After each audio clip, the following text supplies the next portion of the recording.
गए और विनम्रता जहां है गुरुदेव के आने में वहां देरी नहीं, आने भवन समेत तुरंता। अब एक अद्भुत बात है, हनुमान जी गए और आए, उसका मकान ही उठा लाए, मकान ही उखाड़ लाए, रख दिया। वानरों ने कहा वैद्य कहां है? हनुमान जी बोले इसी मकान के भीतर होगा, कुंडी खटखटा। अरे भले आदमी, वैद्य को बुलाया था, मकान क्यों ले आए? हनुमान जी बोले हम जाते और इसे जगाते तो यह तो जागता सुजागता पड़ोसी पहले जाग जाते, और फिर इसको सारी बात सुनाते, आने के लिए राजी होता कि नहीं होता, कितना समय बर्बाद होता। हमने सोचा ये सब बातें वहीं करेंगे, तो कहा अकेले वैद्य को ले आते, ये मकान क्यों ले आए, चारपाई उठा लाते। हनुमान जी बोले वैद्य यहां आकर कहता कि इलाज का मामला था तो वहां बताते, दवाइयां तो सब वहीं छूट गई, इसलिए सेहत अस्पताल के उठा लाया हूं, देखो दवाई ढूंढो और इलाज करो। और फिर एक बात है, रावण को पता है कि लक्ष्मण जी मूर्छित है और वैद्य केवल सुखैन है, तो रावण अपने सिपाही नहीं भेजेगा कि जाओ वैद्य के मकान की तलाशी लो, रात को वैद्य कहीं गया तो नहीं था। हनुमान जी बोले कि अगर सिपाही आते और वैद्य मकान में न मिलता तो कल से मृत्युदंड मिलता कि नहीं? कहा बिल्कुल। बोले अब खूब रावण के सिपाही घूमते रहे, मकान ही नहीं मिलेगा तो तलाशी किसकी लेंगे? मकान हो तब तलाशी लें, वहां तो मकान ही गायब है।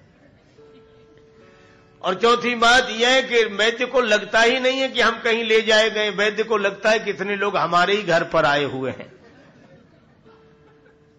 अब यह तो है हनुमान जी के युक्ति कौशल की बात, पर इसमें गंभीर आशय क्या है? गंभीर आशय यह है कि वैद्य को लेने गए हैं, मकान के सहित लाए हैं। वैद्य है सद्गुरु। अगर सद्गुरु का स्वरूप वैद्य का है जो भवरोग मिटाने वाले हैं, वे जब उपचार के लिए आएंगे तो मकान सहित ही आएंगे। मकान कौन सा? 5 तत्व का बना पिंजरा, या मैं बोल रही मैं ना कछु लेना न देना, मगन रहना कछु लेना न देना, मगन रहना हो कछु लेना न,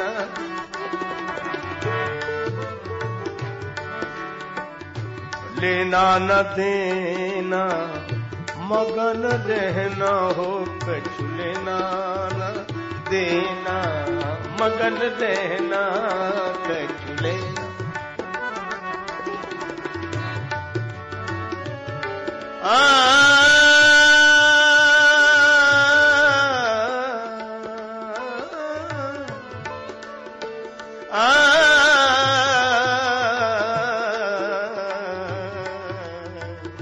लेना न देना, मगन रहना हो कछु लेना न।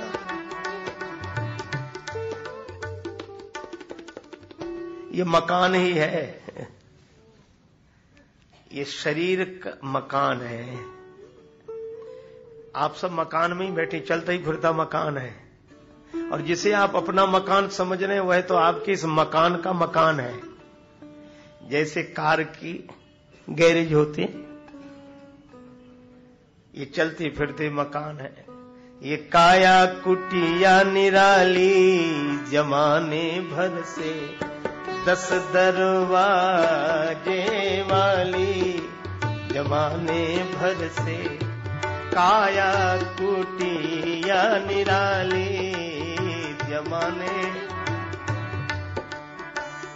बड़ी सुंदर कुटिया है ये, सबसे सुंदर आंख की खिड़की जिसमें पुतली काली। पहले भी यह भजन आप लोगों ने सुना है। यह शरीर ही ऐसी कुटिया है, बड़ा आलीशान मकान है, इससे बढ़िया मकान कहीं मिलेगा नहीं। आपने देखा होगा रेलगाड़ी में एसी के शीशे लगे रहते हैं।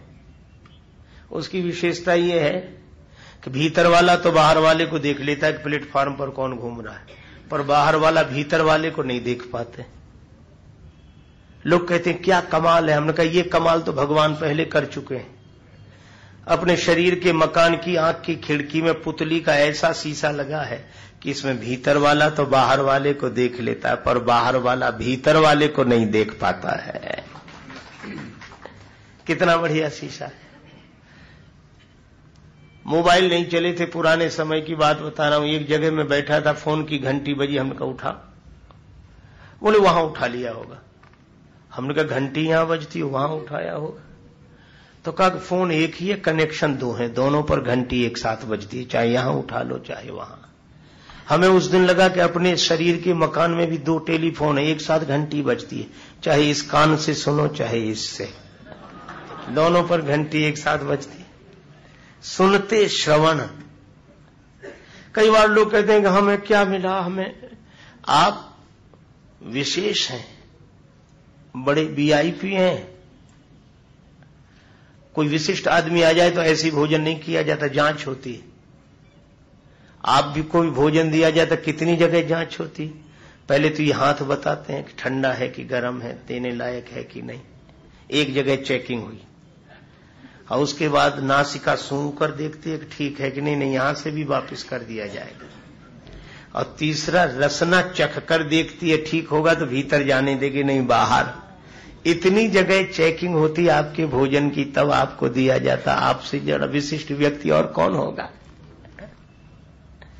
सुनते श्रवण नासिका सूंघे। और बड़े आदमी किसी से बात नहीं करते, करा देते हैं, कह दो अभी व्यस्त है, कह दो। तो आपकी ओर से भी एक है बोलने चालने वाला, वाणी करे बोला चाली जमाने भर से। मुख के भीतर रहती रसना सटरस स्वादों वाले, सर्दी गर्मी कड़ा मुलायम त्वचा जानने वाले। सेठ जी कहते मुनीम जी नहीं ये दे दो, मुनीम जी इनसे ये ले लो। आपके दो मुनीम हैं, लेना देना कर करते, और गाड़ी आपकी हमेशा तैयार है। पग चाल चले मत वाले। कितना बढ़िया आलीशान मकान है। अच्छा, इतना बढ़िया मकान है तो कोई चौकीदार भी तो होना चाहिए। है कौन? काम क्रोध मद लोभ आदि से बुद्धि करे रखवाले। बुद्धि सावधान सावधान। लेकिन इसमें रहने वाला एक आदमी है, उसका नाम मनी राम है, मन है। इसने क्या किया, इसने नौकरों से प्रेम करके भीतर रहने ही बंद कर दिया, नौकरों के साथ बाहर ही घूमता है। करके संग इंद्रियों का मन बन बैठा जंजाली। यह समस्या है। अच्छा, अब एक बात और है, क्या? यह मकान है तो बहुत ठाट का, बहुत ठाट का, लेकिन एक समस्या है, ये किराए का है, और किराया हर क्षण देना पड़ता है। इस कुटिया का नित्य किराया श्वास चुकाने वाली, हर क्षण श्वास आती जाती, यही इस मकान का किराया है। किराया खत्म, मकान खाली। जन राजेश मोह मत करना, जन राजेश मोह मत करना, क्योंकि करना पड़ेगी ये खाली। जमाने भर से काया टूटी या निराली, जमाने भर से 10 दरवाजे वाली, जमाने भर से 10 दरवाजे वाली। 10 दरवाजे की है, गीता में लिखा 9 द्वारे पूरे देही, तो 9 दरवाजे खुले हैं, 10वां द्वार बंद है। इमरजेंसी गेट है, विशेष परिस्थिति में कभी कभी किसी किसी के लिए खुलता है। तो यही मकान है, यही आने भवन समेत तुरंता। वैद्य जी ने कहा कि इलाज हो जाएगा, पर बूटी चाहिए। बूटी कौन सी? लाए सजीवन लखन जियाए। संजीवनी क्या? रघुपति भगति संजीवन मूड़ी। भगवान की भक्ति ही संजीवनी बूटी है।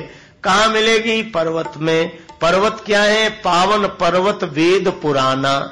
यह वेद पुराण ही पर्वत हैं, और इनके उत्तराखंड में, उत्तर क्षेत्र में जो पर्वत है, पर्वतों का जो उत्तर क्षेत्र है, वहां संजीवनी बूटी मिलेगी। इसका अर्थ है कि वेदों का जो उत्तर कांड है, उत्तर पक्ष है, वहां यह भक्ति की संजीवनी मिलेगी जो अमर बना देगी, मरने नहीं देगी। और वह क्या है? भगवान शंकराचार्य कहते हैं यह स्वस्वरूपानुसंधान भक्ति रीतीयते, अपने स्वरूप की पहचान यह भक्ति है, यह मरने नहीं देती, यह अमरता का अनुभव कराती। एक महात्मा कहते थे कि मौत शरीर को छू नहीं सकती, शरीर को छोड़ नहीं सकती और स्वरूप को छू नहीं सकती। तभी स्वामी राम तीर्थ बोलते हैं मौत की भी मौत आएगी जब मेरी मौत आएगी। और इसीलिए हनुमान जी से कहा संजीवनी बूटी लाओ। अब यह भी एक अद्भुत बात है, रात बीतने के पहले आ जाए, अर्थात जीवन बीतने के पहले आ जाए, जिंदगी के रहते रहते। और इसीलिए हमारे यहां रात के 4 पहर हैं, चौथे पहर में सब जागते हैं सवेरे सवेरे।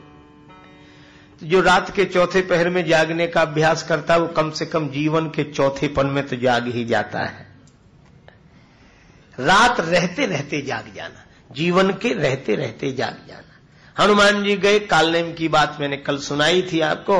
हनुमान जी विजय प्राप्त करते हैं, आगे बढ़ जाते हैं संजीवनी बूटी लेने के लिए। पर्वत पर पहुंच तो गए, पर पर्वत में बूटी कौन सी है पहचान नहीं सके। कितना बढ़िया संकेत है। शास्त्रों में सद्गुरु बताते हैं कि यह तत्व है, और हम जब अपनी आंख से शास्त्र देखते हैं तो उसमें वह नहीं दिखाई पड़ता।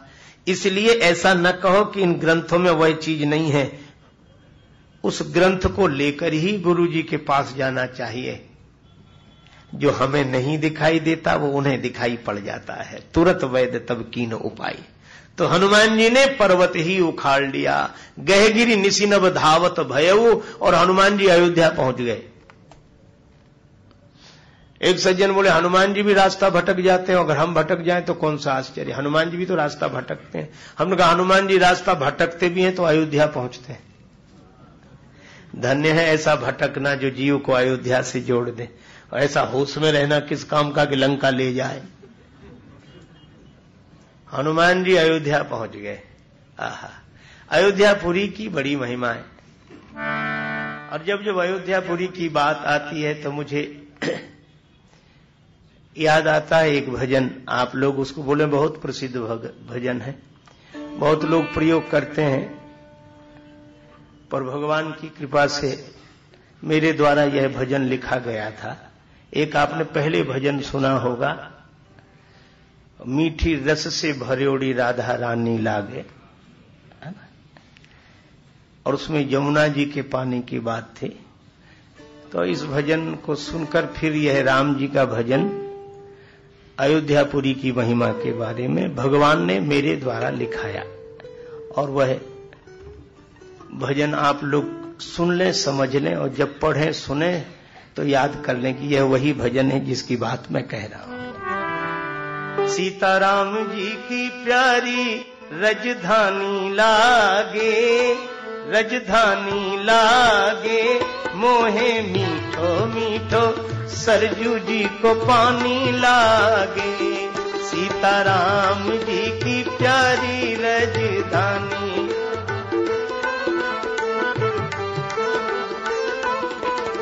मीठो मीठो सरजू जी को पानी लागे। धन्य कौशिला धन्य केकई धन्य सुमित्रा मैया, धन्य भूप दशरथ जी के आंगन खेलत चारू भैया। मीठी तोतली रसीली प्रभु बानी लागे, प्रभु बानी लागे, मोहे मीठो मीठो सरजू जी को पानी लागे। सीताराम जी की प्यारी रजधानी,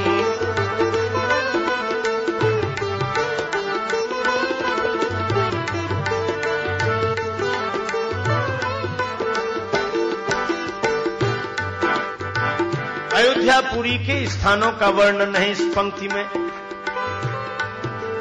रंग महल हनुमान गढ़ी, मणिराम छावनी सुंदर, स्वयं जगत के मालिक बैठे कनक भवन के अंदर सीताराम जी की शोभा सुख खानी लागे, सुख खानी लागे।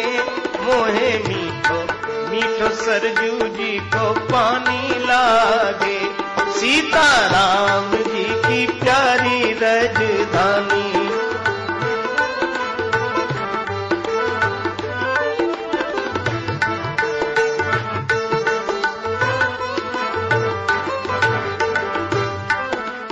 सहज सुहावनी जन्मभूमि श्री रघुवर राम लला की, जानकी महल सुच सुंदर शोभा लक्ष्मण जू के किला की। यहाँ के कण कण से तो प्रीति पुरानी लागे, हो पुरानी लागे। मोहे मीठो मीठो सरजू जी को पानी लागे, सीताराम जी की प्यारी राजधानी। श्री राम जी को पानी ला, जय सिया राम दंडवत भैया मधुरी बानी बोले। करे कीर्तन संत मगन मन गली गली में डोले, सीताराम नाम धुन प्यारी मस्तानी लागे, मस्तानी लागे। मोहे मीठो मीठो सरजू जी को पानी लागे, सीताराम जी की प्यारी राजधानी।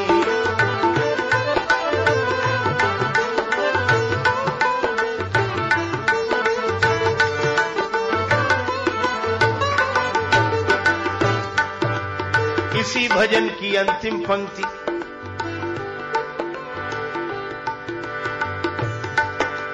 प्रभु पद प्रीति प्राप्त करते सब पीकर श्री हरि रस को। जन राजेश रहे नित निर्भय, जन राजेश रहे नित निर्भय। फिकर कहो क्या उसको किसको, जिसको माता पिता रघुराज सिया महारानी लागे, सिया महारानी लागे। मोहे मीठो मीठो सरजू जी को पानी लागे, सीताराम जी की प्यारी राजधानी।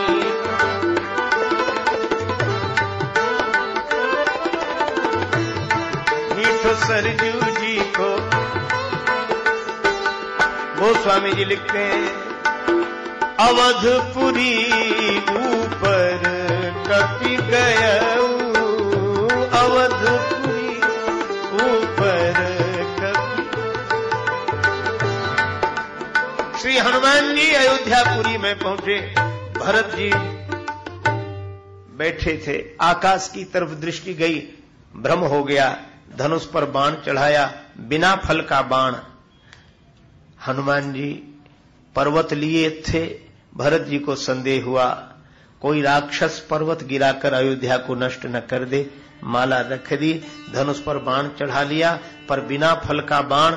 किसी ने भरत जी से पूछा कि बाण के आगे तिकोना फल नहीं लगा है, यह बिना फल का बाण क्यों चला रहे हो? भरत जी बोले, इसलिए ताकि लोग देख लें कि बाण हमारे हाथ में है और फल भगवान के हाथ में है। बिना फल का बाण लगा, हनुमान जी मूर्छित होकर गिरे। पर हनुमान जी गिरे भी तो गिरो कपि राम कही, राम राम कहकर गिरे। अब बहुत लोगों को यह संदेह होता है कि जब हनुमान जी गिरे तो पर्वत कहां गया।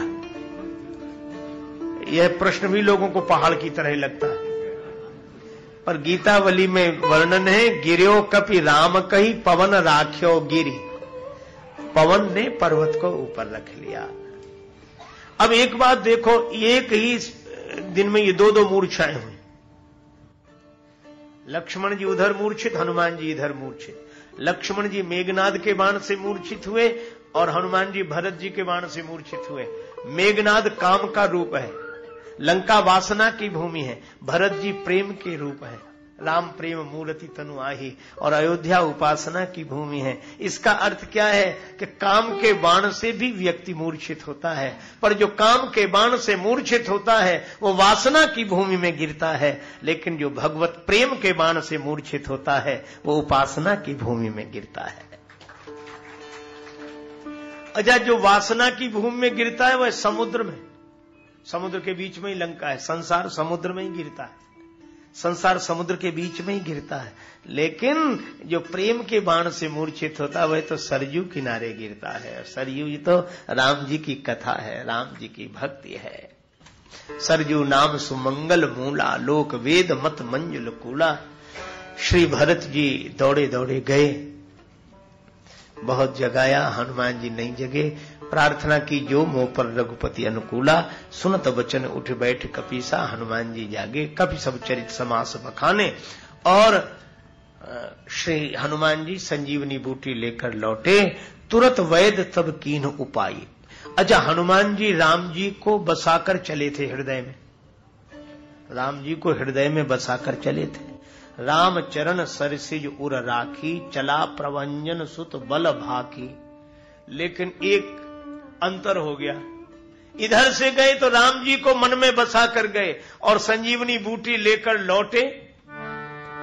भरत बाहुबल शील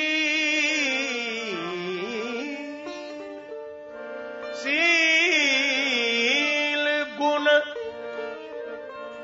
प्रभु पद प्रीति अपार।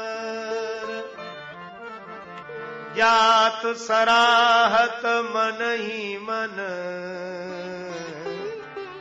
पुनि पुनि पवन कुमार। उधर से लौटे तो भरत जी को हृदय में बसाकर लौटे। राम जी अत्यंत दुखी थे। प्रभु प्रलाप सुनि कान बिकल भये, बानर निकर आए गयो हनुमान, जिमि करुणा महावीर रस। श्री हनुमान जी महाराज आए तो गोस्वामी जी कहते हैं, लाए सजीवन लखन जियाए, और श्री रघुवीर हरस उर लाए। और राम जी ने जब हृदय से लगाया, बोले हनुमान आज कुछ और लग रहा है, लगता है दोबारा लगा लूं तुम्हें हृदय से। क्यों? बोले अब तक लगता था तुमको हृदय से लगाकर तो ऐसे लगता था जैसे मैं अपने आप से मिल रहा हूं। हनुमान, अभी तक तुम्हें हृदय से लगाता था तो मुझे लगता था कि मैं अपने आप से मिल रहा हूं, लेकिन आज ऐसा नहीं लग रहा है। हनुमान जी बोले कैसा लग रहा है? भगवान बोले ऐसे लगता है जैसे मैं अपने भरत से मिल रहा हूं। और राम जी बोले क्या तुम भरत से मिलकर आए? हनुमान जी के नेत्रों से आंसू बरसने लगे। प्रभु, भरत जी को जब से देखा तब से क्या करूं, वे हृदय में बस गए हैं। भगवान बोले वही मुझे लग रहा है कि तुम्हारा हृदय जब मेरे हृदय से लगा तो मुझे भरत जी के मिलने की तरह सुख लगा। अच्छा हनुमान, अब एक बात सुन लो, क्या अब मैं पहली बार मिला था तो हनुमान को हृदय से लगाया था, और दूसरी बार हृदय से लगा रहा हूं तो ऐसे समझ लो कि मैं भरत को हृदय से लगा रहा हूं। हनुमान जी बोले कहां भरत जी और कहां मैं? भगवान बोले ऐसी बात नहीं है। रघुपति की बहुत बड़ाई,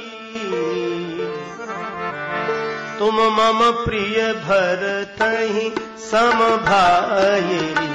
तुम मम प्रिय भरत सम भाई। तुम मम प्रिय भरत।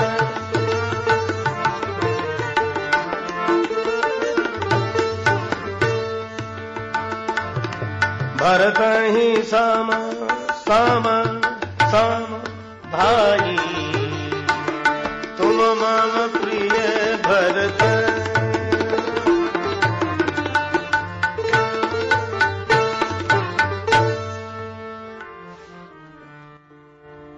सहस वदन तुमरो यश गावे। सहस वदन, हजार मुख जिनके हैं, और वे हैं शेष भगवान, और शेषावतार हैं लक्ष्मण जी। लक्ष्मण जी शेष के अंश से उद्भूत हैं। तो जिनके अंश से उद्भूत लक्ष्मण हैं वे हैं शेष भगवान। और उन लक्ष्मण जी को जीवन मिलते ही स्वयं शेष भगवान शेषनाग सहस वदन श्री लक्ष्मण जी का यश, हनुमान जी का यश गायन करने लगे कि मेरे अंश लक्ष्मण को जीवन देने वाले हनुमान जी आपकी जय हो, जय हो, जय हो, जय हो। भगवान कहते हैं कि शेष तुम्हारा गुणगान कर रहे हैं हनुमान, और शेषावतार लक्ष्मण भी तुम्हारा गुणगान करेंगे।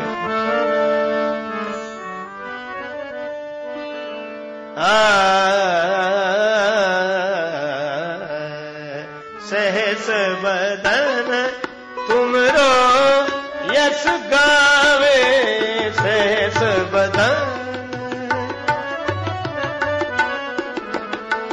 अस कही श्रीपति कंठ लगावे।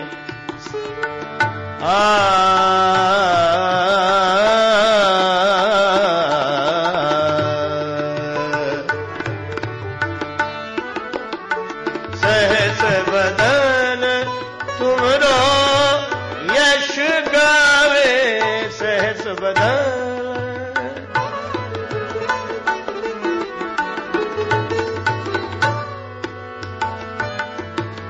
सहस बदन, सहस बदन, सहस बदन तुमरो यश गावे, अस कही श्रीपति कंठ लगावे।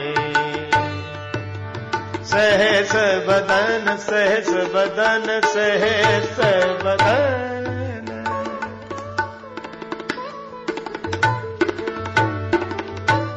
शेष भगवान आपका यश गा रहे हैं। देखो भगवान हनुमान जी को देखकर भरत जी की याद करते हैं। अच्छा, एक अद्भुत बात, और भरत जी जब हनुमान जी को देखते हैं तो भरत जी क्या कहते हैं? जब हनुमान जी संदेश देने गए कि राम जी अयोध्या आ रहे हैं, भरत जी ने पूछा कौन हो तुम भैया? हनुमान जी बोले मैं पवन का बेटा हनुमान। भरत जी बोले क्या तुम सचमुच हनुमान हो? हनुमान जी बोले और सचमुच के हनुमान कैसे होते हैं? हम जैसे हैं वैसे ही, आपसे तो मिले हैं पहले भी। भरत जी बोले हनुमान, आंख तो कहती है कि तुम हनुमान हो, लेकिन जब तुम्हें हृदय से लगाते हैं तो ऐसा नहीं लगता कि हम हनुमान से मिल रहे हैं। फिर कैसा लगता? बोले हमें ऐसा लगता है कपि तव दरस सकल दुख बीते, और मिले आज मोहि राम प्रीते। ऐसे लग रहा है जैसे मुझे राम जी मिल गए हो। क्यों लग रहा है? क्योंकि जासु हृदय आगार बसहि राम सर चाप धर। भरत जी को लगता है हनुमान जी के मिलने से कि हमें राम जी मिल गए, और राम जी को लगता है हनुमान जी के मिलने से कि हमें भरत जी मिल गए। एक अद्भुत बात है क्या? का भगवान के पास जब यह पहुंचते हैं तो भक्त को लेकर पहुंचते हैं, और जब भक्त के पास पहुंचते हैं तो भगवान को लेकर पहुंचते हैं। गए, और विनम्रता जहां है गुरुदेव के आने में वहां देरी नहीं, आने भवन समेत तुरंता। अब एक अद्भुत बात है, हनुमान जी गए और आए, उसका मकान ही उठा लाए, मकान ही उखाड़ लाए, रख दिया। वानरों ने कहा वैद्य कहां है? हनुमान जी बोले इसी मकान के भीतर होगा, कुंडी खटखटा। अरे भले आदमी, वैद्य को बुलाया था, मकान क्यों ले आए? हनुमान जी बोले हम जाते और इसे जगाते तो यह तो जागता जागता पड़ोसी पहले जाग जाते, और फिर इसको सारी बात सुनाते, आने के लिए राजी होता कि नहीं होता, कितना समय बर्बाद होता। हमने सोचा ये सब बातें वहीं करेंगे,